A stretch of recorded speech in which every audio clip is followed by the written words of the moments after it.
세상 사는 동안 힘든 일 많겠지만 예수님 모신 여러분들의 가정이 작은 천국이 되고 행복한 가정이 되시기를 주님의 이름으로 축복합니다. 어제가 스승의 주일, 이 스승의 날이었죠. 교회에서도 이 스승의 날을 전후해서 매년 5월 셋째 주일을 스승의 주일로 우리가 지키고 있습니다. 하나님의 말씀을 가르치는 그런 영적인 스승의 은혜를 기억하고 감사하는 날이겠죠. 여러분 혹시 한번 질문하고 싶습니다. 스승의 날이 5월 15일인데 왜 5월 15일인지 혹시 아십니까? 오랫동안 교사 생활 하신 분들도 잘 모르더라고요. 원래 이 스승의 날은 1958년에 강경에 있는 강경 여자 중고등학교에서 여학생 둘이서 퇴직 교사님들, 아파하시는 분들을 병문안하고 위로하는 그런 작은 운동에서 시작이 됐습니다. 이것이 이제 소문이 막 나기 시작하니까 전국 청소년 적십자회에서, 학교에 보면 적십자에서 지원하는 서클, 그 동아리 모임이 있거든요. 이것을 통해서 이제 확산이 되다 보니까 전국 청소년 적십자회에서 1964년에 이 적십자회 창립 기념일인 5월 26일을 스승의 날로 제정하게 됩니다. 근데 이제 뭔가 좀 의미가 없으니까는 다음 해인 1965년에 우리 민족의 우리 한국 민족의 가장 큰 스승이라고 여겨지는 한글을 만드신 세종대왕의 탄신일이 5월 15일이에요. 그래서 세종대왕 생일에 우리의 결의의 스승인 세종대왕을 대표해서 스승의 날로 정하자, 이렇게 국가에서 정한 건 아니고요. 이 적십자에서 이렇게 정해서 시작한 것이 이제 스승의 날이 된 이제 기원이라고 합니다. 결의의 스승인 세종대왕의 생일이 스승의 날이면 우리 그리스도인들에게는 성탄절이 스승의 날이 돼야 될 것 같습니다. 예. 어쨌든 성경은요, 이렇게 스승을 부모와 같은 위치로 또 하나님을 대리하는 존재로 그렇게 인정하고 있습니다. 히브리어로 산 있죠, 산. 우리가 오르는 산을 하림이라고 합니다. 그리고 부모를 호림이라고 부르는데요. 스승은 또 모림이라고 부릅니다. 하림, 호림, 모림, 뭔가 좀 비슷한 느낌이 들지 않습니까? 히브리어는 원래 모음이 없는 자음만 쓰는 문자이기 때문에 예를 들자면 아버지 이렇게 쓰면은 이응, 비읍, 지읒 하면은 그게 아버지가 되는 겁니다. 근데 이응, 비읍, 지읒이 꼭 아버지가 아닐 수도 있잖아요. 근데 그와 비슷한 다른 말도 그렇게 이응, 비읍, 지읒 이런 식으로 이제 쓰는 겁니다. 그러니까 하림, 그리고 호림, 모림, 산, 부모, 스승을 가리키는 이 세 단어는 굉장히 히브리어적으로 볼 때는 연관성이 있는 거죠.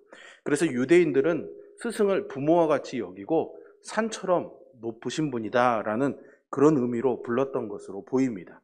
또 율법을 뜻하는 히브리어가 토라입니다. 여러분 토라는 많이 들어보셨죠? 이 토라와 부모를 의미하는 호레, 그리고 스승을 의미하는 모레라는 이 단어도 히브리어적으로 보면은 같은 어원을, 같은 히브리 말에서 파생돼서 나온 말들이라고 합니다. 즉 부모와 교사, 그리고 율법, 이 모든 것들이 같은 의미를 지니고 있다는 사실을 알 수가 있는 거죠. 부모는 자녀에게 토라를 가르칠 의무가 있는 것이고요. 율법을 가르치는 스승은 부모와 같은 존재다라는 그런 의미겠죠. 그러기에 성경은요, 말씀을 가르치는 스승을 존경하라고 거듭 말하고 있습니다. 대표적으로 갈라디아서 6장 6절에 보시면은요, 가르침을 받는 자는 말씀을 가르치는 자와 모든 좋은 것을 함께 하라, 이렇게 권면하고 있습니다. 오늘 우리가 스승의 주일인데요, 오늘 하루만이라도 말씀을 가르치는 스승들을 존경하고 또 우리 교회 학교의 교사들을 위로하고 또 그들을 위해서 기도하는 그런 시간이었으면 좋겠습니다. 성경에 이런 좋은 선생님과 제자의 관계들이 많이 나오는데요, 그 중에 가장 대표적인 사제지간이 바울과 디모데라고 말할 수가 있을 것 같습니다. 바울은 디모데를 마치 아들처럼 여기며 좋은 선생님이 되었고, 디모데는 또 좋은 제자가 되었던 거죠. 그런 젊은 목회자였던 디모데에게 바울이요, 이렇게 권면합니다. 육체의 연단은 약간의 유익이 있으나 경건은 범사에 유익하니 금생과 내생의 약속이 있느니라. 아멘.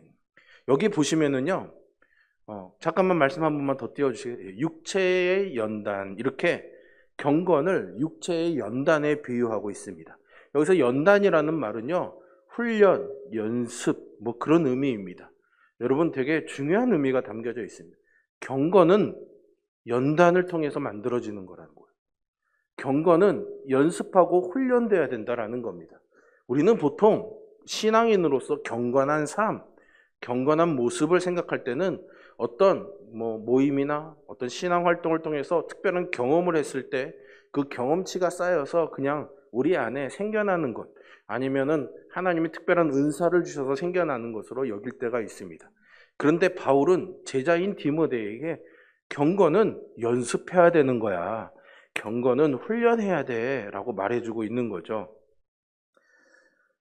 그래서 그 앞구절 디모데전서 4장 7절에 보시면 경건에 이르도록 내 자신을 연단하라, 훈련하라고 말씀하고 있습니다.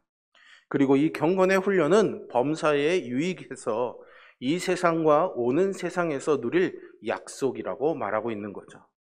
사실 우리가 신앙생활하면서 뭔가 특별한 경험을 한다거나 우리의 신앙이 성숙해가는 그런 경험치들을 보면은요, 대부분 이렇게 모여서 예배를 드릴 때든가 모여서 봉사를 한다든가 기도회를 한다든가 우리가 뭔가 모여서 뭔가를 할 때에 우리에게 이렇게 경험되어질 때가 참 많이 있습니다. 오히려 홀로 하나님 앞에 서 있는 것들을 소홀히 여길 때가 있는 것이죠. 그래서 이 경건의 훈련은 오히려 그런 사람들 속에서 이렇게 묻어가면서 배워가는 것이 아니라 하나님 앞에서 스스로 나 자신을 돌아보고 또 세움받게 하는 그런 유익함이 된다라고 말할 수가 있습니다. 특별히 우리가 모이기 힘든 이 코로나 시대에 오히려 하나님 앞에 홀로 훈련되어질 수 있는 좋은 기회라고 저는 생각합니다. 오늘은 특별히 그 가운데서 회개의 부분에 대해서 이 회개도 우리가 훈련되어져야 될 부분이라는 것을 여러분들과 좀 나눠보려고 합니다. 이 회개라는 경건 훈련이 우리의 영적인 근육을 강하게 하고 더 경건에 이르는 깊은 열매가 될 수 있기를 간절히 소망합니다. 먼저 회개에 대한 우리의 생각들을 조금 정리할 필요가 있습니다. 몇 가지 오해들이 있는데요. 첫째는 회개를 신자의 교인 입회 절차로 여기는 경우가 있다는 거죠. 물론 우리가 요즘에는 와서 저 이제 교회 교인이 되겠습니다 하고 교인 등록 카드를 이렇게 쓰면은 다 교인이 되죠. 초대교회 때는 등록 카드도 없었을 뿐더러 정식으로 교인을 인정받으려면은 굉장히 긴 시간과 훈련들이 필요합니다. 미국에 있는 세이비어 교회라는 교회가 있는데 이 교회는 아주 독특한 교회입니다. 이 교회는요, 정식 교인이 되려면 1년 이상 훈련과 여러 과정들을 거쳐야 되는데 그 과정을 이겨내는 사람들이 별로 없다고 그러더라고요. 만약 우리 교회도 그렇게 하면은 교인 인분이 별로 몇 안 남을 것 같은 그런 생각이 저에게 들기도 합니다. 어쨌든 그런 의미에서 그냥 교인 카드만 적어도 교인이 되는 지금 이 시대에 믿음과 회개를 통해서 교인이 된다라는 이 조건은 사실 그 자체만으로도 굉장히 의미가 있는 것이겠죠.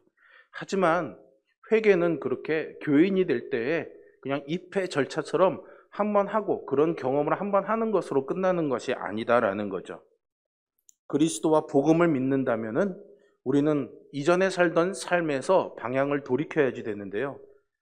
방향을 전환하는 것, 그것이 바로 회개라고 말할 수가 있습니다. 그런데 문제는 무엇이냐? 우리가 교인이 된 이후에도, 우리가 거듭난 이후에도, 예수님을 믿은 이후에도 우리 안에는 여전히 죄성이 남아 있습니다. 신자 안에도 죄성이 분명히 남아 있습니다, 여러분.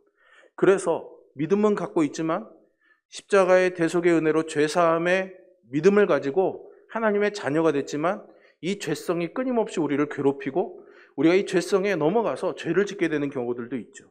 그렇기 때문에 죄는 항상 우리의 곁에 가까이 있는 것이고 그렇기 때문에 신자는 일평생 회개하며 살아야 될 이유가 있는 것이죠. 오늘 본문의 9절에 보시면 우리가 우리 죄를 자백하면 이라고 말하고 있습니다. 이 자백한다라는 말 안에는 원래는 이것이 한 번만 하고 끝나는, 자백을 한번 했다면 이게 아니라 자백을 계속 한다면은 라는, 계속해서 이런 회개가 반복되어져야 된다라는 의미를 담고 있습니다. 바로 앞에 8절에서 말하고 있는 것처럼 우리는 어느 순간에도 죄가 없다라고 말할 수 없기 때문이죠. 그래서 회개는요, 신자가 평생에 행해야 되는 일입니다. 그리고 한 가지 또 회개에 대한 생각을 정리해야 될 필요가 있는 것은 이 회개가 단순히 뉘우침이나 반성이 아니다라는 겁니다. 원래 이 회개를 의미하는 히브리어가요, 슈브라는 단어인데요. 슈브라는 이 단어는 돌아간다라는 그런 의미를 갖고 있습니다.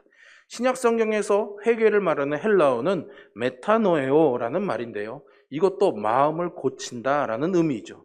둘 다 보시면은 뭔가 방향을 전환하고 뭔가 돌아서고 바꾼다라는 그런 의미를 가지고 있는 거죠. 하나님께로 전환한다라는 그런 의미인 것입니다.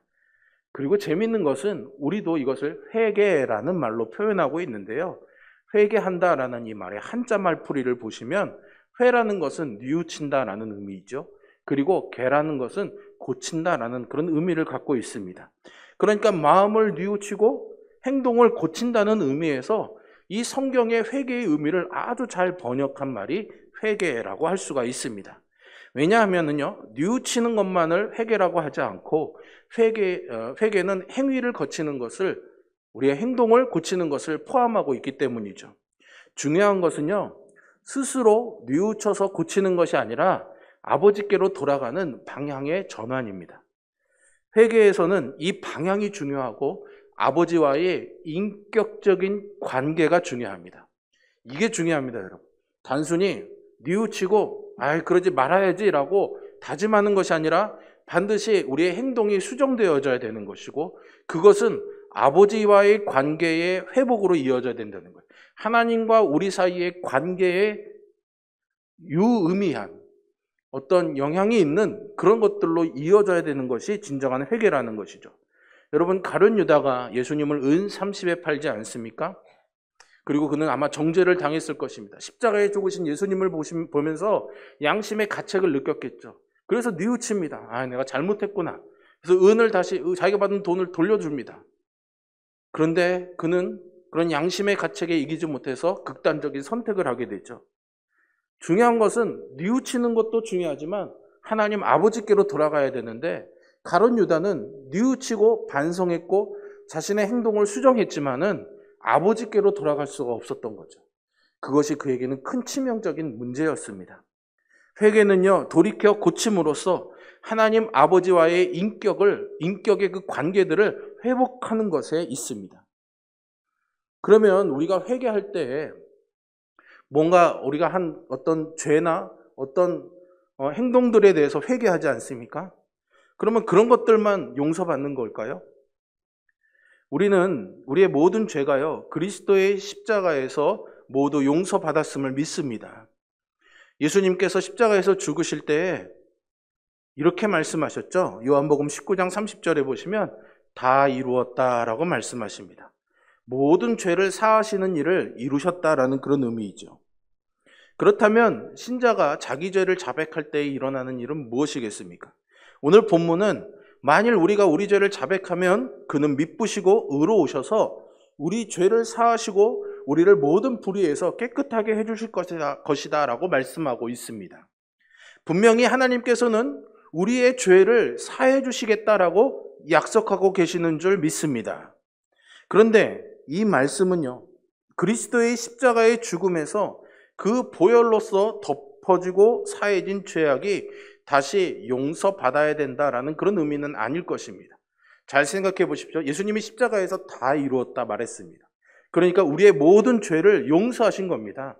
여러분, 여기에 십자가의 놀라운 비밀이 있습니다. 우리는 지금 2012년 5월 16일을 살아가고 있지만 그보다 앞선 2000년이 넘는 시간에 예수님이 십자가에서 죽으실 때에 지금 내가 지었던 죄, 지금 내가 짓고 있는 죄, 장차 내가 지을 모든 죄에 대해서 예수님이 한 번에 해결하신 겁니다. 다 용서했다. 그것이 다 이루었다의 의미인 것이죠. 그러면은 이렇게 생각할 수가 있는 거. 그럼 내가 오늘 잘못한 거는 십자가에서 이미 다 용서받았으니까 회개할 필요가 없네? 라고 말할 수가 있는 겁니다. 그럴 수가 없는 거죠. 왜냐하면 우리는 예수님이 십자가에서 우리를 용서했었음에도 불구하고 죄의 영향력 아래에 있는 거기 때문이거든요. 우리의 회개는 그런 영향에서 벗어나게 하는 겁니다.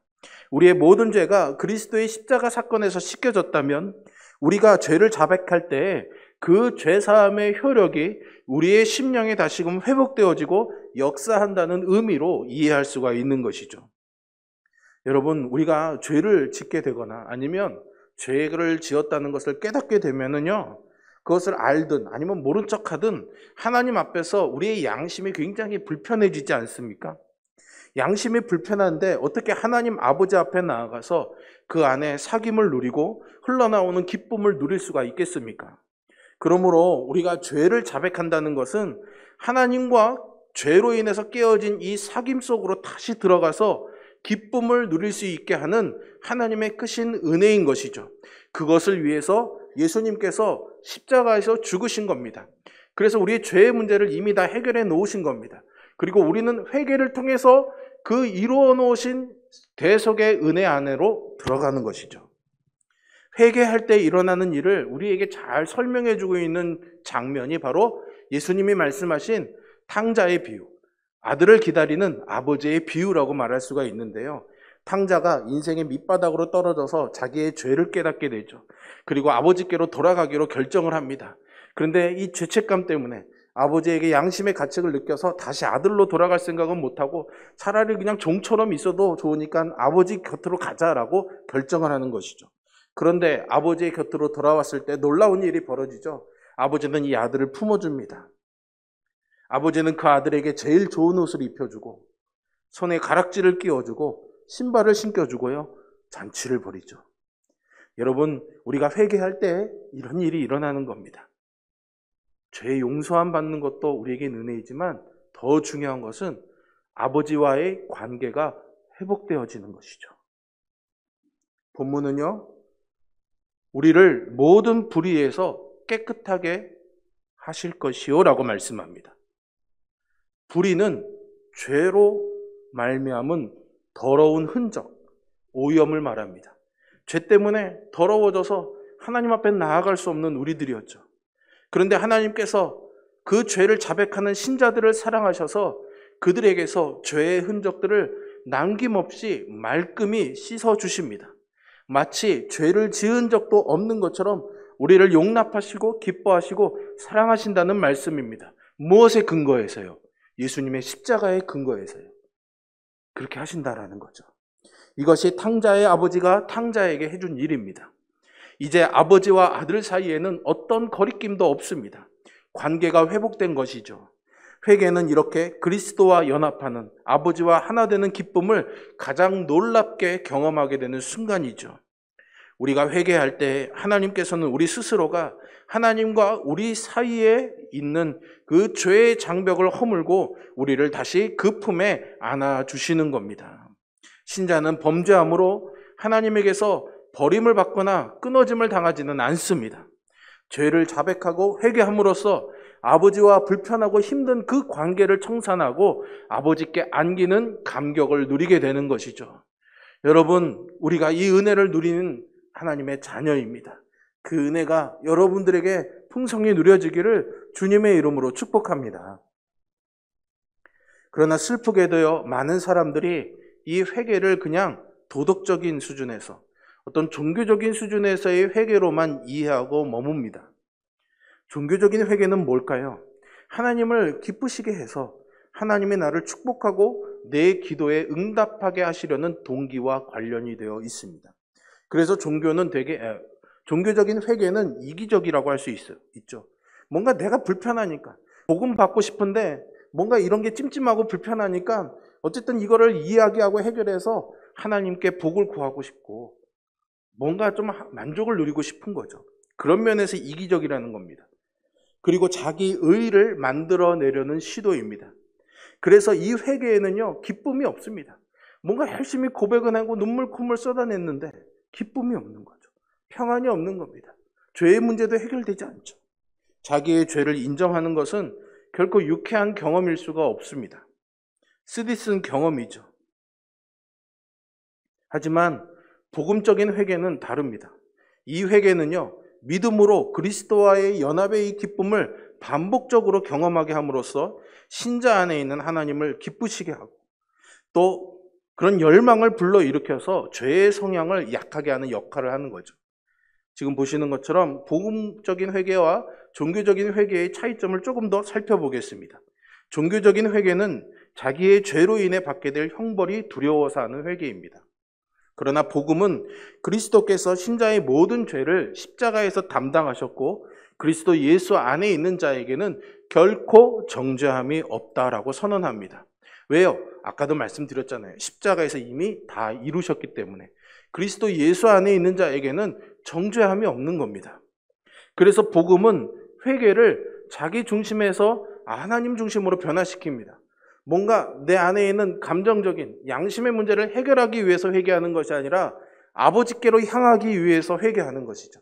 아버지와의 틀어진 이 관계를 회복하기를 원하는 마음으로 아버지께로 향하도록 하는 것이 복음적인 회개인 것입니다.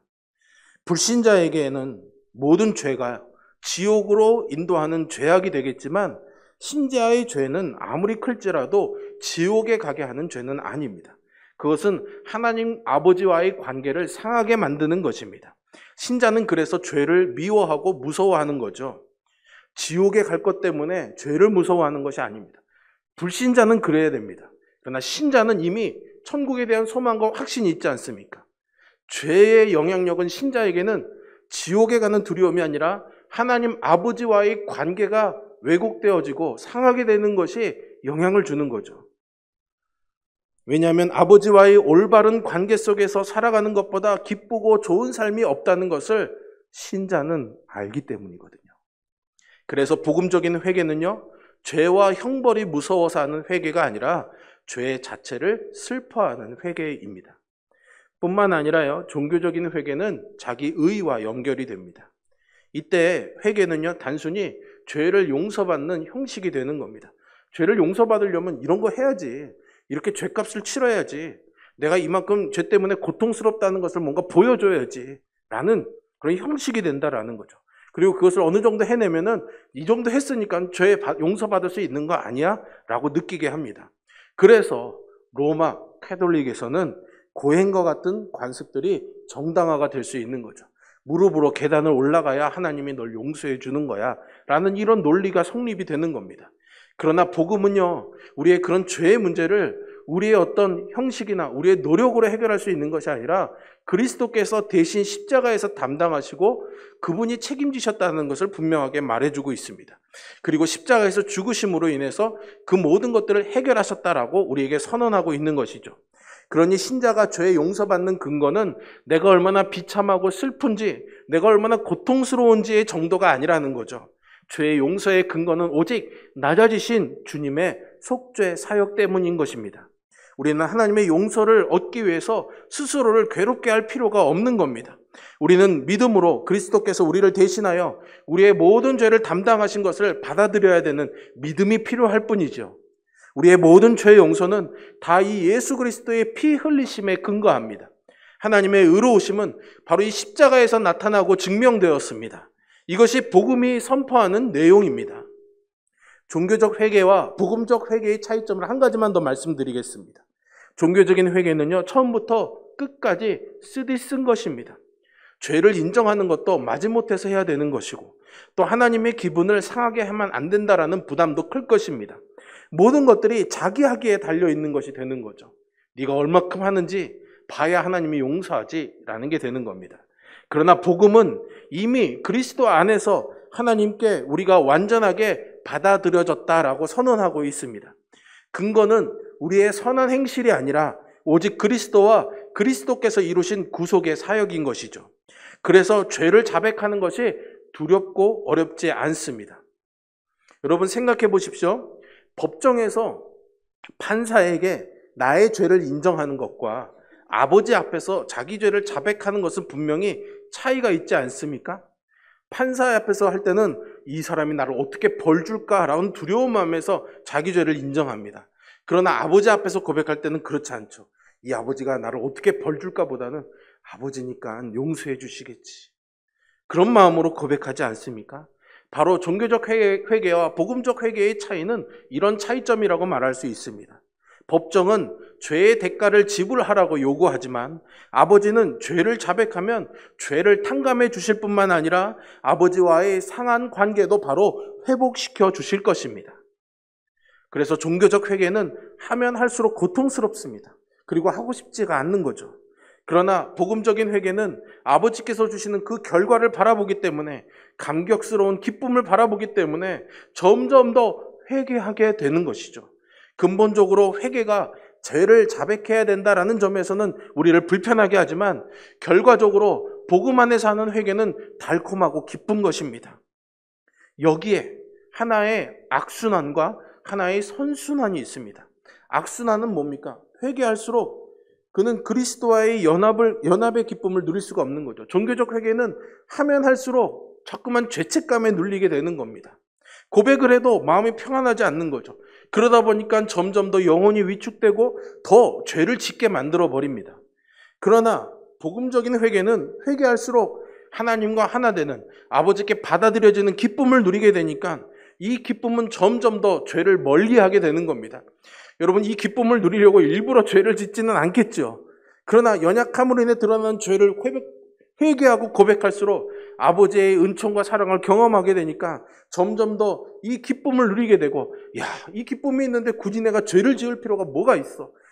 더 이상 내가 죄를 지으면 안 되겠다라는, 죄로부터 멀어지는, 하나님을 더 가까이 하고 싶어하는 마음을 우리 안에 더해주는 것이죠. 이것이 성경이 가르치는 회개인 것입니다. 그렇다면 아까도 제가 처음 말씀드린 것처럼 우리의 경건은 훈련이 필요하다고 했잖아요. 그러니 회개도 어떤 양심의 가책을 받아서 어쩔 수 없이 하는 회개가 아니라 훈련이 되어져야 되는 겁니다. 훈련은 거기에 적극적으로 참여해야 되는 것이죠. 그러면 우리의 어떤 면에서 회개들이 필요한 것인가? 어떤 회개의 훈련이 필요하신가? 몇 가지를 말씀드리고 설교를 마치려고 합니다. 첫 번째는 교만과 겸손의 문제입니다. 누군가를 무시하거나 오만한 비판을 하지는 않으셨습니까? 아니면 누군가를 과장되게 칭찬하거나 그런 것에 신경 쓰고 있는 것은 아닌지 우리가 돌아봐야 합니다. 그리스도 안에 있는 신자는 더 이상 자신에 대한 좋은 이미지에 신경 쓸 필요가 없습니다. 하나님께서 나를 그리스도 안에서 용납해 주셨기 때문이죠. 사람들에게 잘 보이려고 자신의 죄를 인정하거나 사람들에게 칭찬받으려고 자신을 더 이렇게 좋게 보이려고 노력할 필요가 없다라는 거죠. 그러기 위해서 회개할 필요가 없다라는 것입니다. 왜요? 이미 우리는 그분 안에 받아들여진 존재이니까. 감사와 평안한 기쁨을 경험할 때까지 주님이 거저주시는 이 은혜를 생각하며 회개하는 저와 여러분이 되기를 바랍니다. 두 번째는 무관심과 애정의 문제입니다. 우리는 스스로 이렇게 질문해 볼 수가 있습니다. 내가 누군가에게 불친절하게 말하거나 생각하고 있는 것은 아닌가? 나 자신의 문제에 너무 파묻혀서 다른 사람들에게 무관심한 채 주의를 기울이지 않은 것은 아닌지요? 사람에 대한 무관심을 회개하고 그것이 없어질 때까지, 그리고 내가 사람들에게 따뜻한 애정을 보이기까지 거저주시는 주님의 은혜를 바라보시기 바랍니다. 하나님께서 그 은혜로 나 같은 사람을 무한히 참으셨고 나를 주목하고 계시지 않습니까? 이렇게 우리 안에 있는 차가움과 불친절함, 조급함, 사람에 대한 무관심을 회개할 수가 있는 것이죠. 세 번째 주제는 불안과 용기의 문제입니다. 날마다 이렇게 자문해 보십시오. 나는 내가 부딪혀야 될 줄 아는 문제가 있음에도 그 사람이나 그 일을 피하고 있는 것은 아닌지요. 왜요? 불안하고 염려하기 때문이 아닐까요? 여러분, 불안은요, 불신으로부터 시작이 되는 겁니다. 불안해하는 것은 내 인생을 내가 책임지겠다는 태도에서 시작이 되는 거죠. 그래서 우리에게는 회개의 주제가 되는 겁니다. 왜요? 자꾸만 나를 중심으로 놓고 있으니까, 아버지께로 돌아가야 되니까, 하나님과의 관계로 돌아가야 되니까 회개의 주제가 될 수 있는 겁니다. 여러분, 내 안에 있는 불안함과 조급함들을 회개하시기를 바랍니다. 그리고 그 두려움과 불안과 조급한 행동이 없어지기까지 나를 돌봐주시고 사랑하시면서 나를 책임지신다는 것을 증명하시려고 죽으신 예수님의 거저주시는 은혜를 누리시기를 주님의 이름으로 축복합니다. 회개의 열매는 거룩입니다. 그 거룩은 하나님과의 관계를 말하는 겁니다. 사람들이 저 사람 신앙심 좋아, 저 사람 참 멋있는 그리스도인이야라고 사람들이 인정해주는 거룩이 아니라 하나님과 불편함 없이 하나님과 마음껏 하나님 주신 그 은혜를 누릴 수 있도록 주어지는 관계, 그것이 거룩의 관계인 것이죠. 그리고 우리는 이 거룩의 관계를 회개의 훈련을 통해서 우리 안에 빚어가게 되는 것입니다. 하나님을 사랑하고 이웃을 사랑하는 경건한 어른으로 만들어가는 그 첫걸음이 바로 이 회개의 훈련인 것이죠. 그래서 회개는 거룩에 이르는 길입니다. 그리고 이 훈련은 결코 헛되지 않습니다.